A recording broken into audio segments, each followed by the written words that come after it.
8%, c'est le nombre d'adultes qui atteignent leur objectif. Déjà qu'il n'y a pas beaucoup d'adultes qui ont des objectifs, alors 8% de pas beaucoup, c'est vraiment déprimant. Alors pourquoi? Principalement parce qu'ils n'arrivent pas à traduire leurs intentions en habitudes durables. C'est pourquoi je vais te donner 6 leviers qui fonctionnent vraiment pour acquérir ces habitudes. Il y aura même un petit bonus assez puissant à la fin.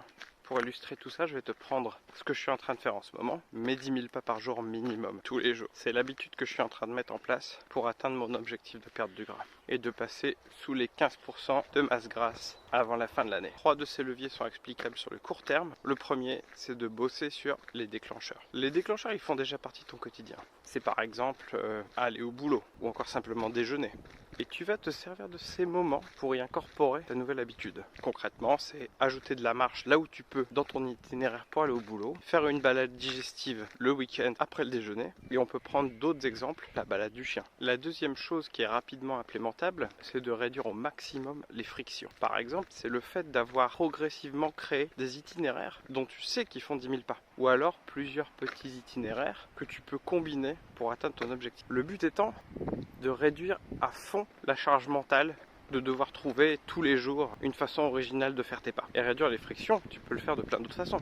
Comme par exemple le fait d'avoir toujours les baskets à portée de main. Bref, tu m'as compris, réduire au maximum les difficultés qu'il y a sur ton chemin. La troisième chose que tu peux mettre en place rapidement, c'est un simple suivi de ton habitude.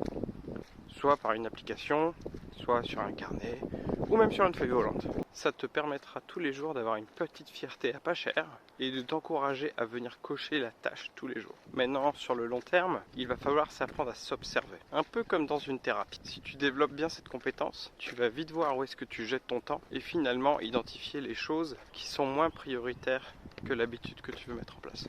Quelques exemples évidents, scroller pendant 2 heures sur ton téléphone ou se lever le matin pour être complètement inactif et végéter pendant plusieurs heures avant de faire quoi que ce soit, c'est des choses qui se transforment très rapidement en temps gagné pour les activités plus productives. Plus profondément encore, tu vas travailler sur ton identité.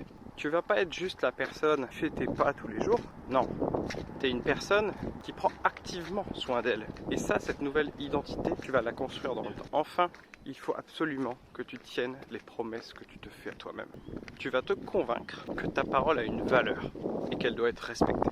Et donc maintenant le bonus, qui est aussi puissant qu'évident, focus. Ne te disperse pas sur 3 ou 4 objectifs. Il faut faire des choix, il faut que tu sois presque obsédé par le sujet. Tu sais là où tu vas mettre ton énergie pour progresser. C'est ça qui fera la différence. On est sur un short un peu plus long que d'habitude, j'espère qu'il t'a apporté de la valeur. N'hésite pas à lâcher un like et à t'abonner, et on se retrouve demain. Ciao ciao.